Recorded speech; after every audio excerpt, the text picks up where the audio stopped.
Okay, this morning we're picking up again in 2 Corinthians chapter 8, verse 8. We left off there on Wednesday. And 2 Corinthians 8:8 says, I'm not saying this as a command, but as proving through the earnestness of others the sincerity of your love as well. If you remember what he's talking about here, that church in Corinth had made great progress. They'd made a 180.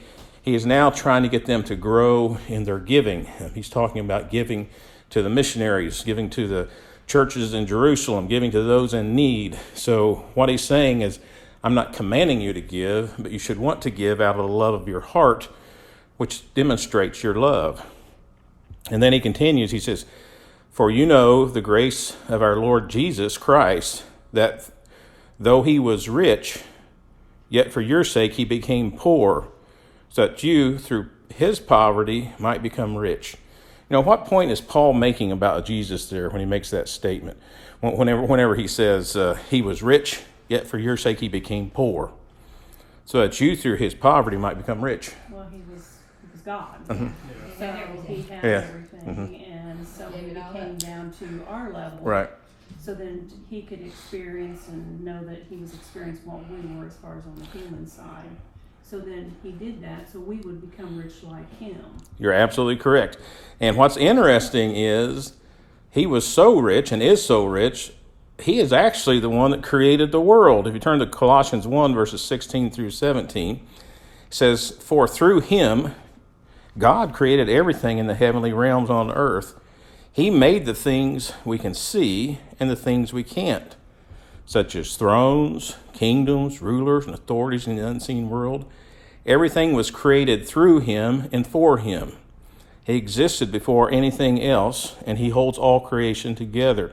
So exactly what you said, Janie, is the fact that he was he had everything. So he had to give everything up to come to earth. But because he gave everything up, we now gain access to everything that he had. So that's exactly what he was saying. It sounds kind of weird when you read it, but it makes sense when you dig into it and think of what he's saying. He's saying Jesus had everything, and he gave everything up so that we can have everything, is another way to put it. And he says, I give my opinion in this matter, for this is to your advantage, who were the first to begin a year ago, not only to do this, but also to desire to do it. And again, he's talking about giving here. He's continuing that conversation about giving to the church in Corinth. And he's saying not only to do it, but to desire to give. So what is the difference between being forced to do something versus desiring to do something? Yeah, the heart. Is it more enjoyable to desire it or be forced to do it? Yeah, you get much more out of it. If it's something you're doing out of the goodness of your heart, it's something you desire to do, you definitely get more of a reward out of it versus something you have to do. And I guess the best way to put it is it gives you a good feeling when you're helping someone out. It doesn't necessarily give you that good feeling when you're paying your taxes, if you know what I mean. You have to pay your taxes. Well, helping someone out, you get it's better to desire to do it than to be forced to do it. And he says, but now finish doing it also, so that just as there is a willingness to desire it, so there may also be the completion of it by your ability. So he's saying, finish it, not just desire it, but actually start doing it, start giving. What typically happens if you start something but your heart's not in it?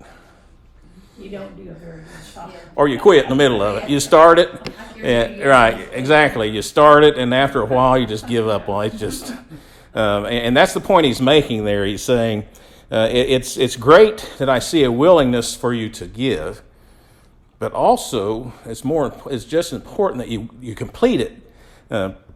And I guess what he's saying here is giving requires a willingness to desire it or want it, or it will only be a temporary action. That's what he's saying. Then he continues, whatever you give is acceptable if you give it eagerly. And give according to what you have, not what you don't have. I think it's interesting there, that statement. I think our government could learn a little bit just from that statement there. What's he mean when he says, give according to what you have, not what you don't have? You don't go in debt to do Right, you don't go borrow money to give money to somebody. do it for show, then you're in hurting. Exactly. So it's about giving But giving is something that we need to think about and do it in a smart way. And give, as he says, eagerly. And give with what you've got. And start there, giving with what you got. Don't go out and give something that you don't have. Give of what you got. Another way to look at that, too, is some people are very good at spending other people's money, if you know what I mean, and go give someone else to give. It's not yours. You know, give it what is yours. And he says, of course, I don't mean your giving should make life easy for others and hard for yourselves. I only mean that there should be some equality. What does Paul mean by that when he says, I don't want your giving to make life easy for others and hard for yourselves? So you're giving what you don't really have to give, and somebody else is sitting on their rear end and not doing anything. Yeah, I think a lot of this, I think of these big TV preachers that makes all this money, that got their yachts, and they're on TV, and they call up these women basically living on Social Security on a very fixed income, and say, oh, can you give us some more money? Or men and women too. And these older individuals will write them checks, making them bankrupt, while they're still got so much money they don't know what to do with it. I think that's what he's talking. In other words, the point he's making here is we should be eager to give, but when we do give in a wise manner. Don't just, yeah, exactly. Be responsible about your giving. And he says, I only mean that there should be some equality, I should say. What does he mean? What's he talking about there when he says there should be some equality? What do you think he means by that? Equal. It's a thing of if you've only got so much to give and this person doesn't have, you're giving what you can give to them to make their life about equal with yours. You're surviving. You're doing the same. It's not you're sitting on so much over here and you've got 2 bushels of apples and you give him 5. Right. You might give him a bushel, but you still got 1 bushel left for you too. So it's an equal where you're living the same almost. Absolutely right. And that's exactly what the word equality means from the Greek word isotes, which means equality of treatment, likeness or association, condition or situation. In other words, I give what I can give, you give what you can give, and we can give what we can. But it's not about making myself poor to make someone rich. It's making myself, giving of my blessings to bless someone else who has less than what I have. So giving is not about, do you have enough? It's about, are you willing to share from what you have, is the bottom line.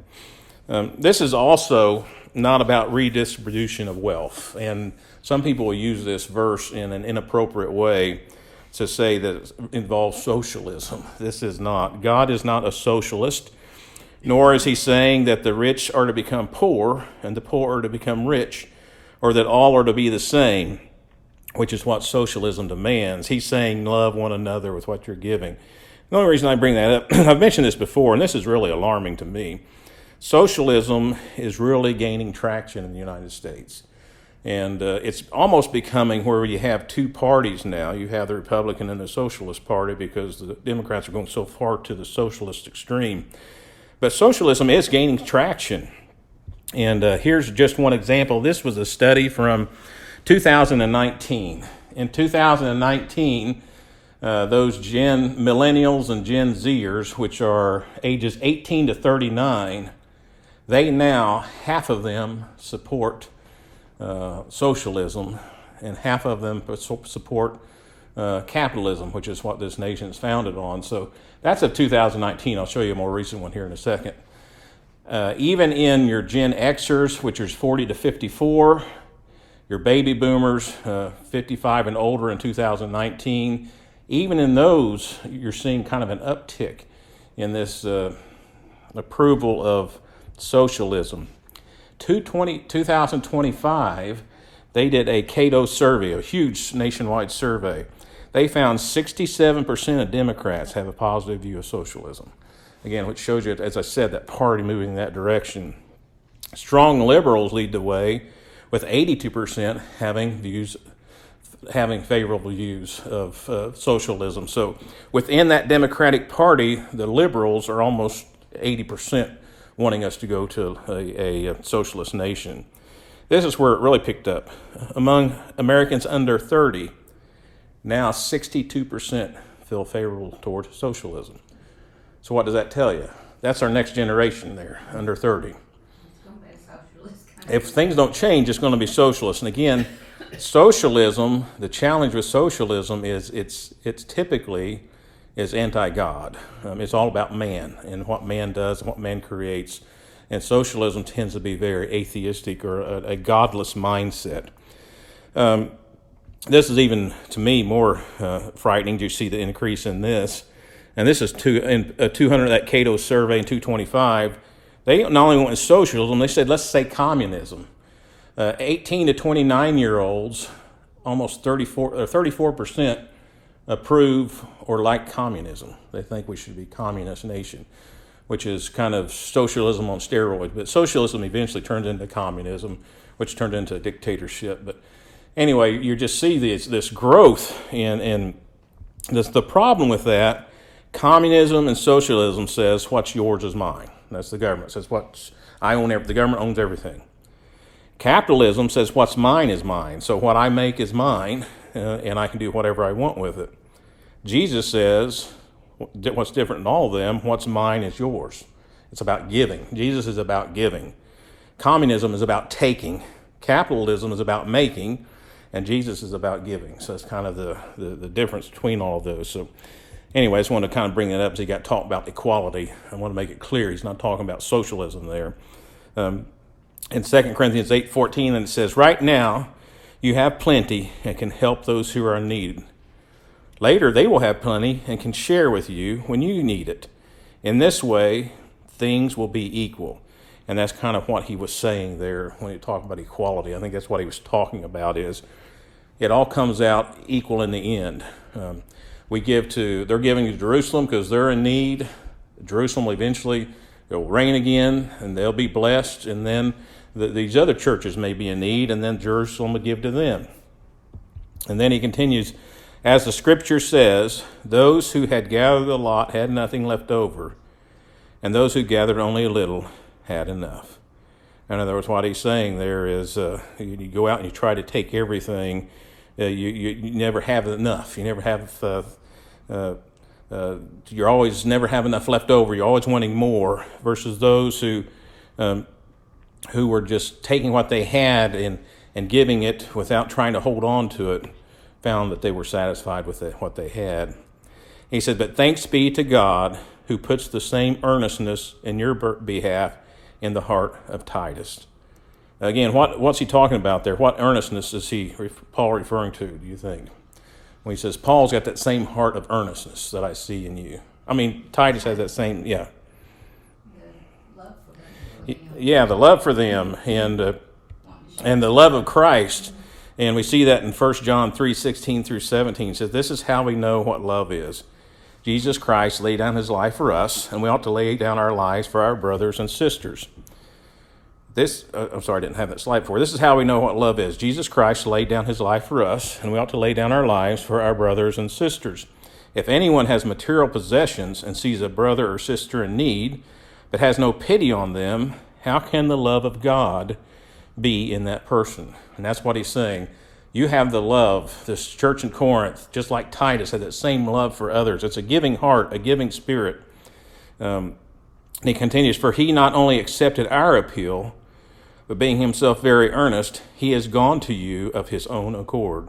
So here we see Titus decides on his own, I want to make a trip back to Corinth because I was so pleased with what I had seen there.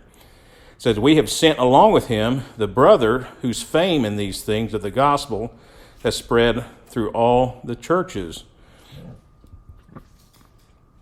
And not only that, but he also has been appointed by the churches to travel with us in his gracious work, which is being administered by us for the glory of the Lord himself and to show our readiness. So he's got someone that's going with him, and I don't know if we ever really knew who this person is, but there's someone that is going with him that is one of the famous, that's obviously is fairly famous in the church. I need to do some research if I find out who that is. And then it goes on to, unless one of you know, do you happen to know who that is? I don't know who it is either. I don't know if we do know. And he's traveling with them as they go to do the Lord's work. And he says, taking precautions so that no one will discredit us in our administration of this generous gift. So what he's talking about is you guys are giving. We're going to take this money with us as we go along, and we're going to take precautions so that no one will discredit us. So what's he concerned about when he says that no one will discredit us? What's Paul concerned about here? Making sure he's got all these others involved in handling this money. They don't claim he's taking it. Exactly. He just wants to be open, transparent, honest, and he doesn't want any accusation. Well, I gave Paul all the money. What did he do with it? So he's taking these people with him that's taking this money back to Jerusalem, and he doesn't want anyone to discredit him. And you think about it, what happens to a church when there are questionable financial practices? It falls apart, yes. That's giving Satan a foothold in the church when there starts questioning how's the money being handled in the church. And he continues, says, for we have regard for what is honorable, not only in the sight of the Lord, but also in the sight of other people. So again, it makes sense. He said, I want to do this up front. I've got others involved with this. I'm not just sticking the money in my pocket and taking it somewhere, because we want to be honorable and up front, not only in the sight of the Lord. So what does the Lord see? Everything, even what you hide, but also what the people are seeing. So he's concerned about two things. Number one, he wants to be righteous and holy in the eyes of God first, and number two, he wants other people to look at him as honorable and righteous and holy. So how do you know if someone is trustworthy to handle money? Yeah, it's someone that has showed that in their past, and that's why he says, and we have sent them our brother, whom we have tested and found diligent in many things, but now even more diligent because of his great confidence in you. So he's sending someone with them who has been tested and found diligent. So in other words, he's sending someone trustworthy. So he's making sure there's someone trustworthy involved in all of this, so there's no question about what happens to the money. Because again, that's where Satan often gets his foothold in churches, when it starts talking about money and giving money and where the money's going and things such as that. And then he says, as for Titus, he is my partner and fellow worker among you. As for our brothers, they are messengers of the churches, the glory of Christ. So Titus and these brothers are going and taking that money as a messenger, as taking the word of God with that money to the churches to bless them. He says, therefore, openly before the churches, show them the proof of your love and of our reasoning for boasting about you. So what is Paul asking the church there to do? To give. And he's been bragging about them. Remember, he's mentioned earlier, he's so proud of this church. He's excited the way it's turned around, and he knows they have a giving heart. And he's saying, let them see what I'm saying is true. Let them see what I'm bragging to them about you. Prove that by your giving. So he's asking them to give. Hebrews 13:16, it reminds me of the sort of similar thing. It says, do not forget to do good and to share with others, for with such sacrifices God is pleased. So anytime we give to others, that's a sacrifice, and that pleases God. And in Paul's letter here, he's saying, Titus, when he takes that money, make sure you give out of your heart, give lovingly, so that all that I've been bragging on you about is proven by your giving. He says, there is no need for me to write to you about this service to the Lord's people. Why do you think that Paul believes this church will do, or what do you think Paul believes this church will do regarding giving based on that statement? That statement he made just right there. There's no need for me to write to you about this service to the Lord's people. Yeah, you guys are going to do it. So I'm just... They've always done it. I'm encouraging, I know your heart, you're going to give, you're a giving people. He knows that church. And again, he's so eager about this church and excited about the church. This church is bringing him joy. He says, for I know your earnestness to help, and I have been boasting about it to the Macedonians. Again, were the Macedonians giving? Yeah, the Macedonians were. Yeah, the Macedonian church was. Yeah. The Macedonian church was the ones that were begging to give. They were poor, and they were begging to give money. So they were definitely giving, and telling them since last year in Achaia we're ready to give, and telling that since last year in Achaia we're ready to give, and you and your enthusiasm has stirred most of them to action. So, again, he's talking about how the Macedonians are giving. They've been giving faithfully. They've been giving out of their poverty, and really the Corinthian church, the love in that church is even encouraged them to give. He says, "But I am sending the brothers in order that our boasting about you in this matter should not prove hollow, but that you may be ready, as I said you would be." So what he's saying here is the brothers are coming to the church in Corinth to take the missions funds and take it somewhere else. So when you get there, have it ready. That's what he's saying. When you get there, don't say, "Well, I don't know where the money's at." And that would then prove all of his boasting hollow, or that false. Don't wait till they get there. Right, he says, so when they get there, have that giving heart, have that joy of full heart, and give them, and then they're going to take that money where it's needed.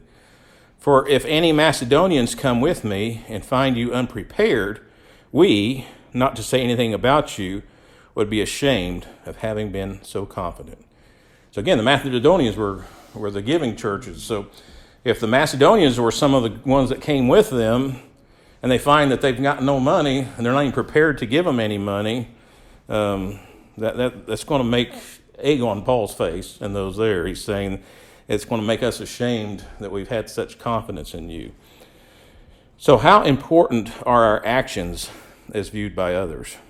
Very important. Extremely important. And that's, I think, the heart of what Paul was getting at here. Was he was worried about how this gave the impression to the church, to the world, I should say, that things are inappropriate, or the church isn't giving. He wants to make sure that everything's ready.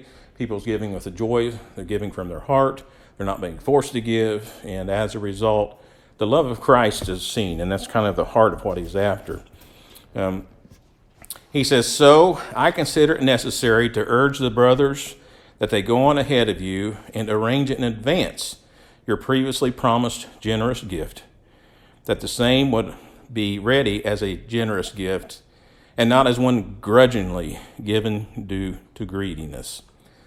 So he's talking about here, it sounds like almost when you read this, that they had already said, kind of given them an idea how much they're going to be giving. And it was definitely a generous amount, is what he's saying. So he says, go ahead and have that ready, what you promised you would give, and do so joyfully. Again, they don't want to show up, "Oh, here's your money," given due to greediness. What does it mean when you give something grudgingly? How is that given due to greediness? Because you want to keep it. You don't want to give it really. You're doing it just out of because someone's watching, or because you feel like it's your duty. You're not really giving from the heart whatsoever. You want to keep it for yourself. Yep, that's exactly right, and that's what Paul said earlier. If you remember, I'm not commanding you to give.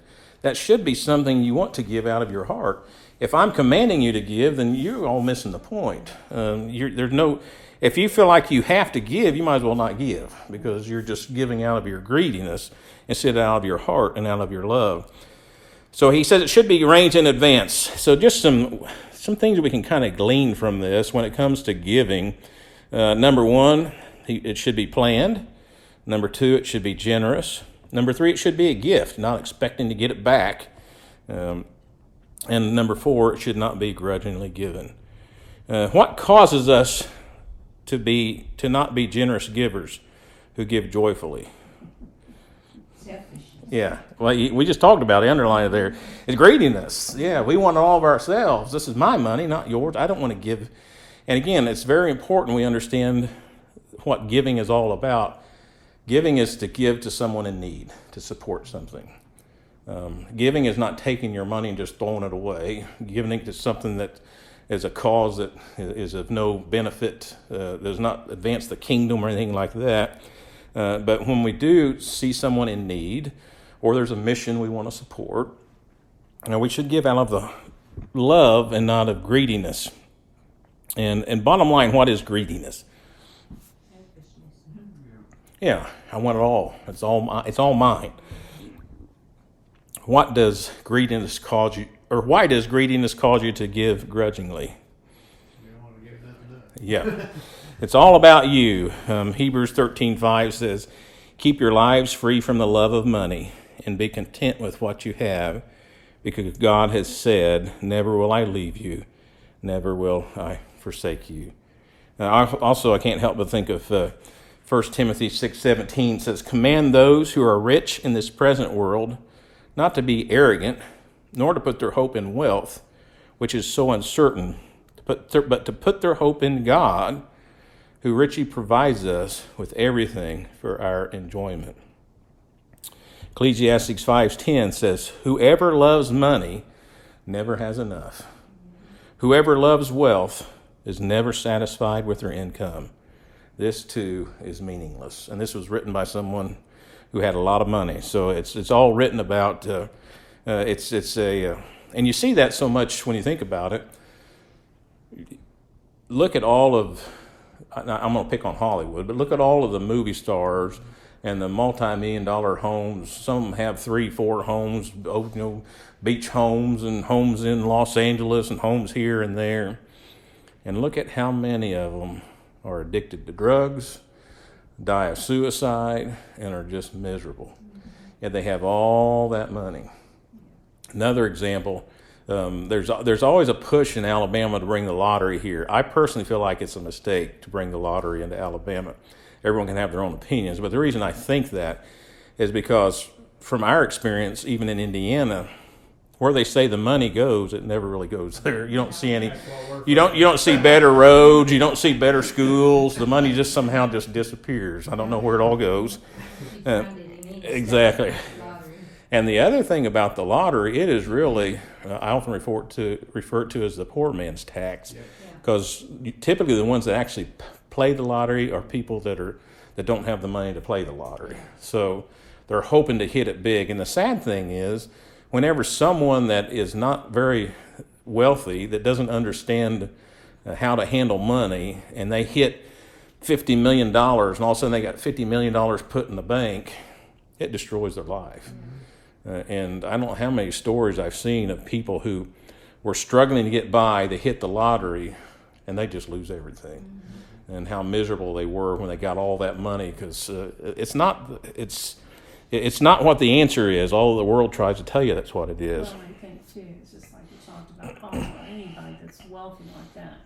And I don't know why it's so hard for them to forget, and even though they had come from a poor, let's say poor family, and never had anything, and paid their way through college and blah, blah, blah, and they get all this money, the one thing that they forget, you cannot buy your health, you cannot buy love, you cannot buy honesty from a partner, from a friend.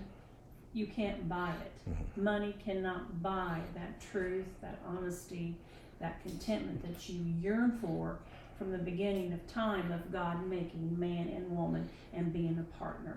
Everyone strives to have a partner. I don't care what they say. Everyone does. Everyone wants that honesty. Everyone wants that security of leaning on someone that is truthful and you can depend on. That's why God made it. That's why he said there's a partner here for you, Adam. Well, you get this wealth, why do they go to drugs? Why do they commit suicide? Comes to them, they can't buy what they really hunger for. And the sad thing about many of those, they have so much money, and people are drawn to their money, not them. Not them. And they have all these people that just want to be around them, but they want to be around them so they can enjoy the wealth with them. It has nothing to do with wanting to be with them. They can't say that their feelings Right. are genuine. Right. It's because of what I have. Yeah. You're being nice to me. Yes. It's because you're being the friend that you think you're supposed to be to me, but you're really not. It's about my money. Well, how miserable is that? Right. But you know that when you're sitting there talking to them, you want them out of the house. You want them gone. It's like it's dishonest. So it's just, I don't know. And going along that same lines of, he's talking about giving here. He says, now I say this, the one who sows sparingly will also reap sparingly, and that sowing is reference to giving. And the one who gives or sows generously will also reap generously. I love that Greek word sparingly. It's great. It's translated from a word that means to hold with a tight fist or a strong grip. to squeeze or strangle what is in the hand. In other words, you're holding so tight on it, you're not going to let go. Generously is from a Greek word that says a blessing, bountifully, a eulogy of blessing. So what is that passage telling us whenever it says those that hold onto their things with a tight fist is going to reap sparingly? And those who sow out of the goodness of their heart, or who gives out of the goodness of their heart and gives generously, will reap generously. What point is Paul making there to that church? Give without regrets or holding back, you'll get more. Yeah, that's something the world does not understand. The more you give, the more blessed you are. And that's, in a nutshell, what he's saying. The more freely you give to others to help others, the more blessings you will see in your own life. And he says, each one must do as he has decided in his heart, not reluctantly or under compulsion, for God gives a cheerful giver. Again, I don't know if you caught it or not, it sounds like Paul is really concerned about them feeling like he's forcing them to give. He keeps saying it's not a command. Here again, he's saying it's about the heart. Don't ever give out of compulsion or out of reluctance, like, oh, I've got to give. For God loves a cheerful giver. So what happens when we give out of compulsion or we feel like we have to give? There'll be no blessing. There's no blessing, and you're not cheerful. I'm not cheerful when I pay my taxes, let me put it that way. It's not something I enjoy doing. So what is the whole point of giving then?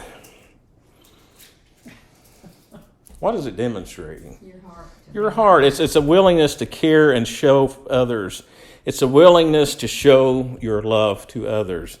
And I love the way Hosea 6:6 put it. It says, I want you to show your love, not offer sacrifices.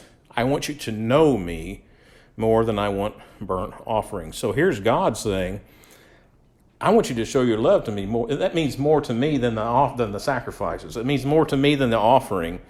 It's for you to love me and want to know me. And then God does something else too. It says, and God is able to make all grace overflow to you, so that always having all sufficiency in everything, you may have an abundance of every good deed. In other words, God's going to take care of you. Give what you can give with a cheerful heart, and know that God is going to reward you for your giving, and he's going to make sure you've got what you need. As it is written, he scattered abroad, he gave to the poor. His righteousness endures forever. God is the perfect example of a giving heart. When you think about it, God has given us everything, and we don't deserve it. God gave his own son, and we did not deserve that. God shows you, and he gives us the example on what it is to have a loving heart that is a giving heart. Then he continues, now he who supplies seed to the sower and bread for food will supply and multiply your seed for sowing and increase the harvest of your righteousness. Real quick, the one thing that bothers me about this verse, this is where those TV preachers get sow a seed. This is where they're getting that from. In other words, what it's saying is, if you give, God will multiply your seed for sowing. That's misinterpreted by some by saying, if you sow a seed, God will give you a lot more money.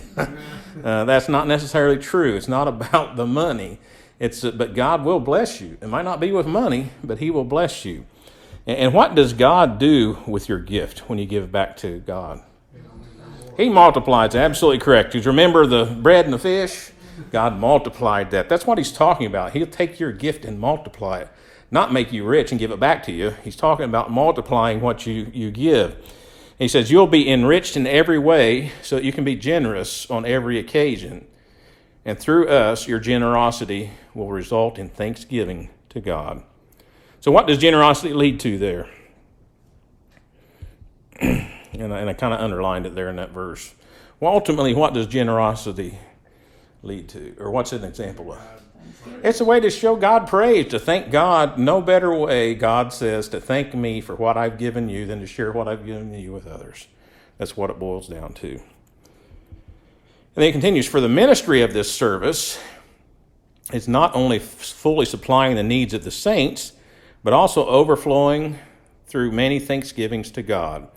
This service is a reference to this church, and many churches are set up that way where they have different teams. He's talking to here, I think, he's talking to the missionary teams, the one that's involved in missionary. That's the missionary service. The ministry of this giving, of this ministry, is not only supplying the needs of the saints, in other words, not only supporting the other churches, but it's also overflowing through many thanksgivings to God. That Greek word, that ministry from that Greek word is to serve, to give, to relieve, attending to. A good example of that is Luke 22, verses 24 through 27. It says, "Then they began to argue among themselves about who would be the greatest among them. Jesus told them, 'In this world the kings and great men lord it over their people, yet they are called friends of the people. But among you it will be different. Those who are the greatest among you should take the lowest rank, and the leader should be like a servant. Who is more important, the one who sits at the table or the one who serves?'" This is Jesus asking a question here. What do you think the answer to that question is? Who is more important, the one who sits at the table or the one who serves? Absolutely correct, the one who serves. And let me take a step back. How does that, we know that, that's Christ's view, that's God's view. How does the world view that, though? The one at the table. Who's more important? The one at the table? That's exactly right. And the reason I'm bringing it up, because that's what Jesus answers that. He answers his question. The one who sits at the table, of course, well, that's in the world's eye. But he says, but not here, with an exclamation point. In other words, not in my church. In the world, it's the person sitting at the table that's most important. In the church, this is Jesus saying, am among you as one who serves. So who's more important, Jesus or the one sitting at the table? Jesus. And what is Jesus? The one who serves. So the point he's making there, it's about giving. It's about having a serving heart. It's about being willing to share with others. Galatians 5:13 puts it this way: "For you have been called to live in freedom, my brothers and sisters, but don't use your freedom to satisfy your sinful nature.